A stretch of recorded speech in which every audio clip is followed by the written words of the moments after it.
Баршаңызға қайырлы күн, құрметті көрермендер. Каналыма қош келдіңіздер. Бүгін сіздермен үлпілдек жұмсақ шығатын кереметтей бауырсақтың рецептісімен бөлісемін. Ең алдымен ыдысымызға жылы су құямыз, қол келмейтіндей. Одан кейін сапалы мерзімі өтіп кетпеген ашытқыны саламыз. Және де қантымызды салып, үшеуін жақсылап араластырып, ашытқымыз көтерілгенше бетін жауып 10-15 минут уақытқа қалдырамыз.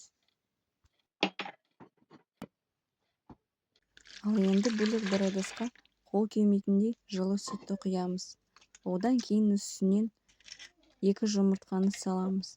Және де сары майды ерітіп алып салатын боламыз. Одан кейін 1 шай қасық тұзымызды саламыз. Барлығын жақсылап біркелкі масса болғанша араластырып аламыз.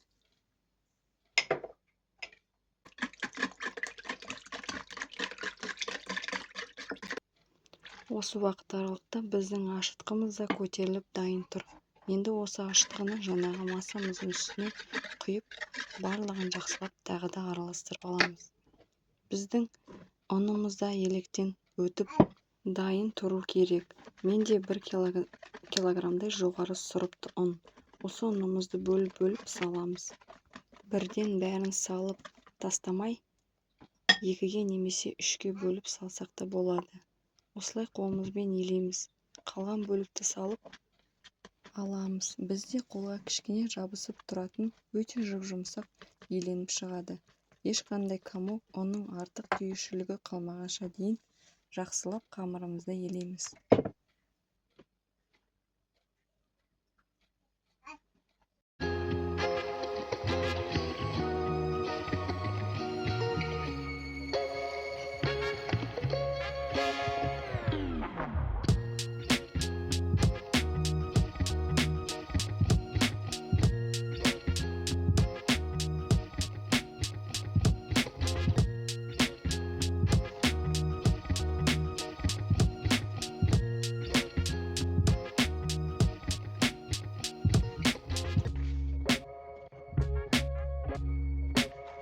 Мінекей, осындай жұмсақ қамыр шығады. Енді соңында бетін жауып қамырымызды 1,5-2 сағатқа жылы жерге көтерілгенше қойып қоямыз. Мінекей, бауырсағымыздың қамыры осындай әдемі болып көтеріліп шықты. Енді осылай қолымызбен 1-2 рет басамыз. Және де теңдей 2-ге бөліп аламыз. Әзірге әр бөлігін жайып бауырсақтың формасын келтіріп кесіп алатын боламыз. Ұнды аз-аздан сеуіп, шеттерін басып отырып жаямыз. Қатты жұқа болып кетпеуі керек. Орташа қалыңдықта болса жеткілікті. Енді осындай арнайы формамен немесе стаканның көмегімен бауырсағымызды дөңгелетіп кесіп аламыз. Немесе 4 бұрышты қылтып алсаңыз болады.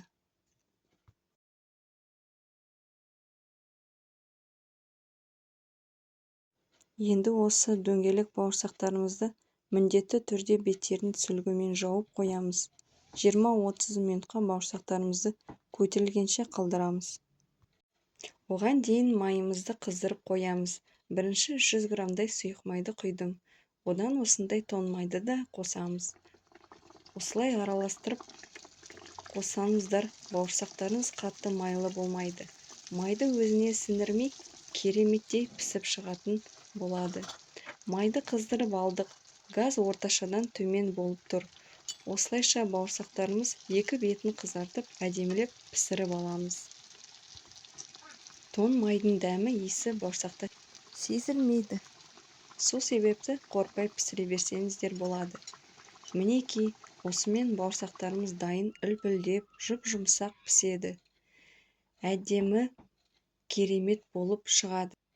Қыздар, жасап көріңіздер. Видео ұнаса лайк басып, комментарий жазуды ұмытпаңыздар. Келесіде менен қандай видео күтесіздер? Комментарийға жазып кетіңіздер. Сіздермен болған Нұргүл ас болсын.